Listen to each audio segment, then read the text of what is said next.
C'est au péage de Saint-Arnaud en Yvelines, le plus grand en Europe, qu'un prototype de voiture autonome PSA a réalisé une première mondiale en passant la barrière sans intervention du conducteur.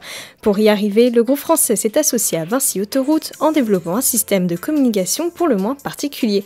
Alors, on a installé un système de communication radio spécifique, malgré tout standard, de façon à ce que le véhicule autonome à l'approche de la barrière de péage puisse détenir une information comme quoi la voie de télépéage numéro X est disponible. Et enfin, une fois dans l'îlot de péage, que la barrière est effectivement levée suite au paiement, de façon à pouvoir cheminer en toute sécurité pour les passagers. Ça représentera un coût particulier, mais pour l'instant on est au stade de la mise en œuvre ici à Saint-Arnaud. La chose reste à étudier pour la déployer ailleurs. On peut imaginer qu'un utilisateur paye en carte bancaire, y compris avec un véhicule autonome, si ce n'est que l'expérience utilisateur en matière de fluidité du passage à la barrière de péage est malgré tout améliorée avec du télépéage.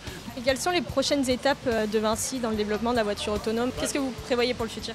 Aujourd'hui, on a travaillé sur le passage de la barrière de péage, on l'a vu, ça marche parfaitement bien. On commence à réfléchir à d'autres échanges d'informations entre les infrastructures et le véhicule autonome, soit pour garantir qu'il puisse s'arrêter en toute sécurité sur des aires de stationnement si le conducteur ne peut pas reprendre la main, ou bien pour lui pousser de l'information sur les conditions de circulation en temps réel, comme l'apparition d'accidents, de travaux, de balisage, que le véhicule autonome peut avoir utilité à consommer en temps réel pour adapter sa conduite.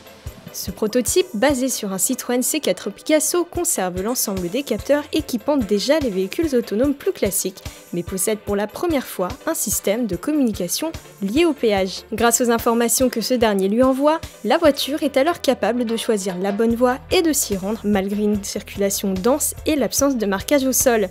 Une situation propice au changement de voie inopinée, le système doit donc alors être en mesure d'anticiper tous les imprévus possibles. Selon Vincent Abadi, responsable des véhicules autonomes chez PSA, les premières voitures de grande série devraient être progressivement équipées de cette technologie à partir de 2020. En juin dernier, on se rappelle, c'est une Peugeot 3008 autonome qui avait déjà circulé dans les rues de Paris.